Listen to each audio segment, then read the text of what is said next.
Hello, I'm Ravonda Cosby, Executive Director of Arabia Mountain Heritage Area Alliance. Welcome to the Arabia Mountain National Heritage Area. Now you may ask, what exactly is a National Heritage Area? NHAs are places where historic, cultural, and natural resources combine to form cohesive, nationally important landscapes. The Arabia Mountain National Heritage Area is a living landscape where life is built on the stone. Small yet mighty plants thrive, and generations of Georgians have left their mark on this solid rock foundation. NHAs are guided by the National Park Service, run by local organizations and partnerships interested in promoting and preserving unique resources. The NHA spans over 40,000 acres and encompasses portions of 3 metro Atlanta counties, DeKalb, Henry, and Rockdale. National Heritage Areas tell America's stories. Today I invite you to hop on the path and explore the Arabia Mountain National Heritage Area with our team. Welcome to historic Lithonia. I'm standing at the northernmost trailhead in our 33 miles of paved trail that run throughout the National Heritage Area. And so we encourage you to get out and drive or take a walking tour of Lithonia. Main Street is just in front of me, and over those tracks are some other amazing things. Lithonia is also home to quarries that went on to build this city and monuments across the country.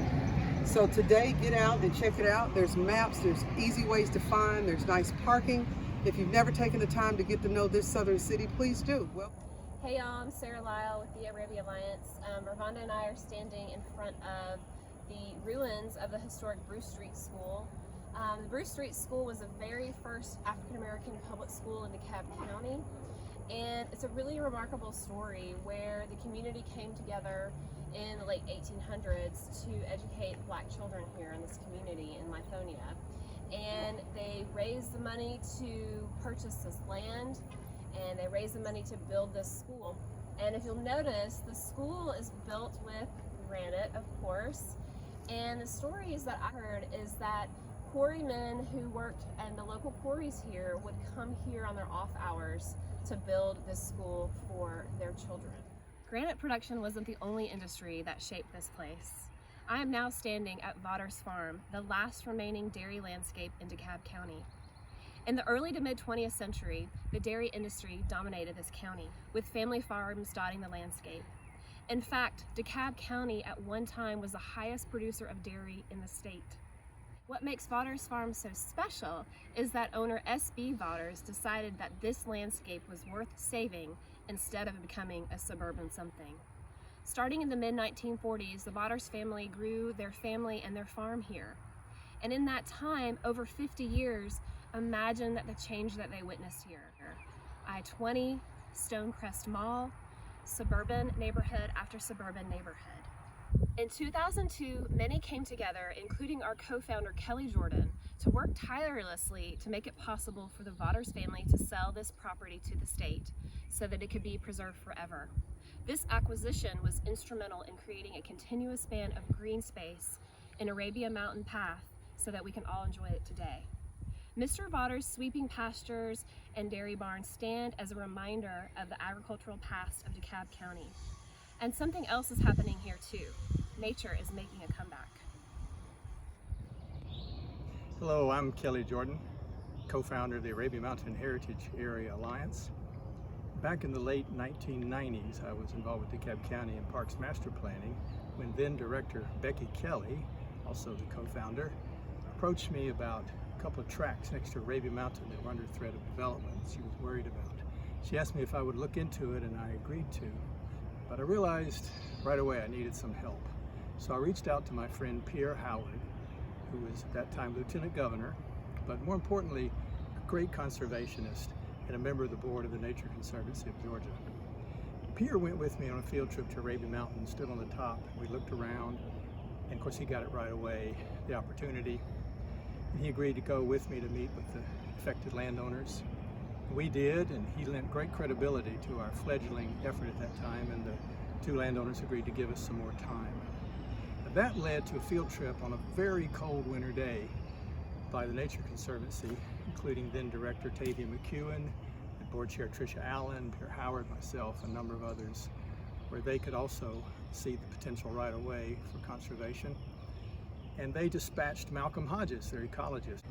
And Malcolm looked at the rock outcrops and the other features and rated them world class. That led in turn to a vote by the Nature Conservancy Board to invest $2 million in the acquisition of 2 tracts of land, backed up at that time only by a letter signed by DeKalb County CEO Leanna Leviton and the 7 commissioners to use the county's best efforts to pay the Nature Conservancy back. Of course, we're pleased to announce that only a couple of years later, DeKalb voters passed the Green Space Bond referendum, and the very first disbursement from that fund was to repay the Nature Conservancy's confidence in our project. So today, when you stand on top of Arabia Mountain, you look to the west towards downtown. Instead of seeing forest and fields, if it weren't for the Nature Conservancy of Georgia, you would probably in all likelihood be seeing subdivisions.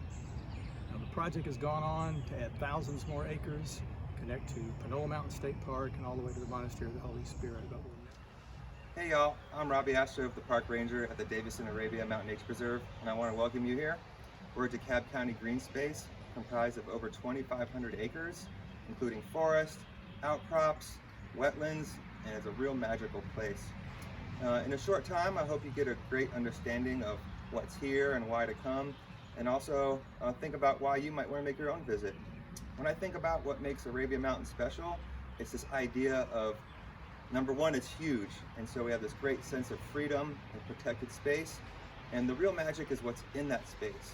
And to me, it's this idea of biological diversity, lots of different animals and plants, but the joy of the diversity also extends to the community around us, as there's wonderful organizations, people, history, and stories here as well.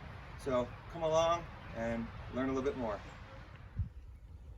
So in our discussion of habitats at Arabia Mountain, probably the most unique habitat that we have here is this, the Granite Outcrop. And it's an anomaly from the forest that we just left.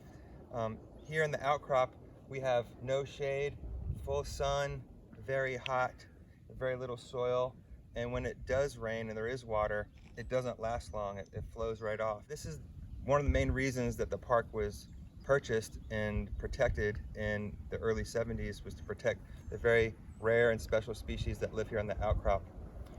Since the park's been created, we have several trails to bring you through the outcrop that allows you to get a sense and feel of this place.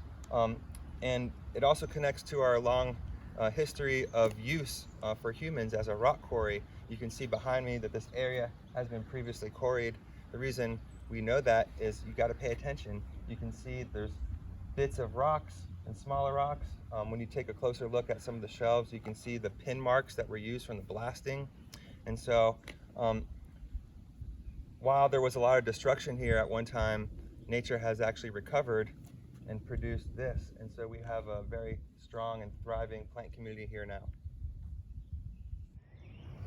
One of the things we do here at the Arabia Mountain Heritage Area Alliance is seek to preserve and interpret the physical sites and evidence of people and the cultures that have worked the land here and been affected by the land. And one great opportunity to do that presented itself at the Lion Farm.